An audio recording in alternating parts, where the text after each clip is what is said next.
Arnaud Montebourg, bonjour. Bonjour Jean-Paul Hébrard. Arnaud Montebourg, vous êtes un magicien. Vous êtes capable de lever 1 million d'euros en moins d'une heure de temps auprès de 300 investisseurs qui espèrent un revenu de 8% dans l'agriculture. Comment faites-vous? Expliquez-moi. C'est assez simple. Nous avons construit un nouveau modèle économique qui s'appelle la Compagnie des Amandes. C'est un modèle où nous n'achetons pas la terre. Nous respectons la propriété foncière agricole qui est issue de la Révolution française. Vous savez, c'était la prise de la terre par les paysans au détriment de la noblesse latifondière et même du clergé. Et donc cette conquête-là, pour nous, est très importante. Donc nous associons avec des agriculteurs qui louent leurs terres à cette association. Donc en fait, nous montons des boîtes avec des agriculteurs. Nous montons des start-up avec des agriculteurs. Et qu'est-ce qu'elles font, ces entreprises?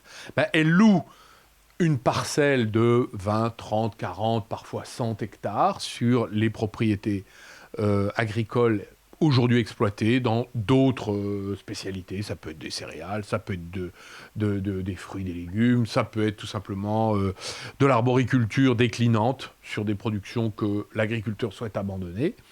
Et nous plantons ensemble, nous irriguons ensemble, nous travaillons l'arbre ensemble, nous finançons le travail de l'agriculteur. C'est incroyable, dans l'agriculture, on se soit habitué à travailler gratuitement. Non, nous, dans le budget prévisionnel, le business plan, on prévoit de payer l'agriculteur jusqu'au moment de la récolte. Puis après, on récolte ensemble. Après, on vend ensemble. Mais vous savez, Arnaud Montebourg, qu'il y a toujours cette crainte de l'intégration. Aujourd'hui, un agriculteur qui s'associe avec vous, en quoi il est propriétaire encore? Et est-ce qu'il est intégré dans un système duquel il ne pourra pas s'en sortir? D'abord, il est sur sa terre, il est chez lui. Il n'est pas chez nous. C'est nous qui sommes chez lui. Deuxièmement, il est majoritaire. Il a 51% des parts et nous, 49%. Il n'a pas de dette liée à cette affaire. Pourquoi? Parce que c'est nous qui portons la dette, c'est nous qui levons l'argent, comme on l'a fait, vous l'avez rappelé, on a levé 1 million en 1 heure. Bon, il se trouve que c'était 1 heure, ça prouve qu'il y a un engouement pour l'agriculture de circuits courts et de haute qualité environnementale. Et l'agriculteur lui-même, comme il est chez lui, qu'il est le patron, alors évidemment, nous on apporte le financement, on apporte le capital. Alors qu'est-ce qu'on apporte, nous? On apporte d'abord l'expertise technique. Pourquoi? Parce qu'on s'est associé avec l'INRA.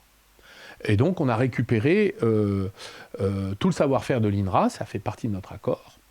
Deuxièmement, nous apportons le machinisme agricole, puisque nous sommes nous-mêmes concessionnaires agricoles, ce qui permet de faire baisser les prix. C'est comme une sorte de CUMA que nous sommes en train de constituer à des prix bas. Voilà, au lieu d'acheter plein pot, on achète beaucoup moins cher. Troisièmement, nous sommes des techniciens agronomiques. Nous avons, et la directrice technique, Madame Blancoutagne, est une jeune ingénieure agro qui a fait ses armes et qui apporte le soutien technique sur le travail de l'arbre, les fléaux, comment les traiter, les travailler, etc. Et puis, nous constituons en quelque sorte une communauté, comme une sorte de coopérative, qui ne dit pas son nom, qui n'en a pas le statut, mais qui en est une. C'est-à-dire que tous les arboriculteurs, alors on a un verger chez Monsieur Fabre à Pernay-les-Fontaines, on a un verger à Sérignan-du-Comtat, on a un verger là qu'on plante en Occitanie près de Narbonne, à Salelles-d'Aude. Ce sont des arboriculteurs qui échangent en permanence, sont dans une communauté. Ils sont sur leur terre, ils dirigent leur verger et on travaille ensemble. Où est le problème? Où est l'intégration? Alors, un mot quand même. Nous finançons en compte courant. Donc nous, on apporte le financement. Et l'agriculteur, il n'a pas à s'endetter. Donc le reste de son exploitation, par exemple, il a mis 30 hectares sur la Compagnie des Amandes, il a gardé 30 hectares pour d'autres productions. La Compagnie des Amandes ne va pas affecter la situation de son autre activité.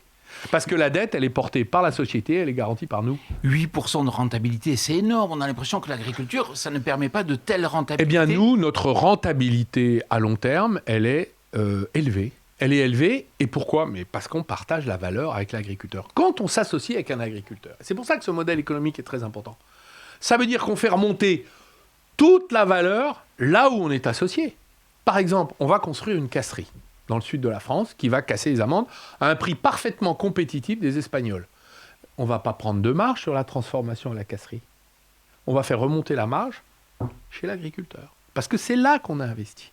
Donc, un agriculteur qui décide d'ouvrir son capital avec des gens qui apportent des débouchés commerciaux, du machinisme agricole pas cher, de la première transformation compétitive, de la technologie agronomique, de l'irrigation pas chère, parce qu'on a un pouvoir de négociation, on va planter 2000 hectares, donc on fait baisser les prix aussi.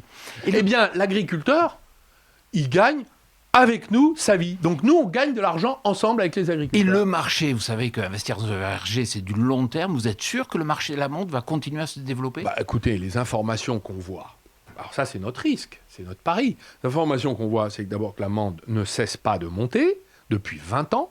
Deuxièmement, le premier verger mondial est en Californie, 365 000 hectares, il n'y a plus d'eau.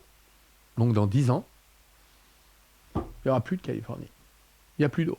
Ils sont allés chercher, avec des techniques de l'industrie pétrolière, les nappes phréatiques. Ils sont en train de les tuer. Le gouverneur de Californie ne sait plus s'arracher les cheveux parce qu'il est obligé d'arbitrer entre la ville de Los Angeles, qui consomme 4 fois moins d'eau que la vallée du San Joaquin, pour les amandiers qui sont pleins d'intrants par ailleurs et qui ne sont pas des amandes de bonne qualité. Nous reconstituons les variétés françaises. La Lorraine, la Ferragnès, qui ont été celles de l'INRA. Et conservés dans la mémoire variétale de la bibliothèque de l'INRA. Et le dernier chercheur de l'amandier que nous a embauché d'ailleurs, qui est notre directeur scientifique, Henri Duval, est celui qui fait renaître l'amande française en France. Arnaud Montebourg, merci beaucoup. Et puis je rappelle qu'on peut vous retrouver dans votre dernier livre, L'engagement, où justement vous parlez aussi de ce métier d'agriculteur. Merci beaucoup. Merci à vous et vive l'agriculture française.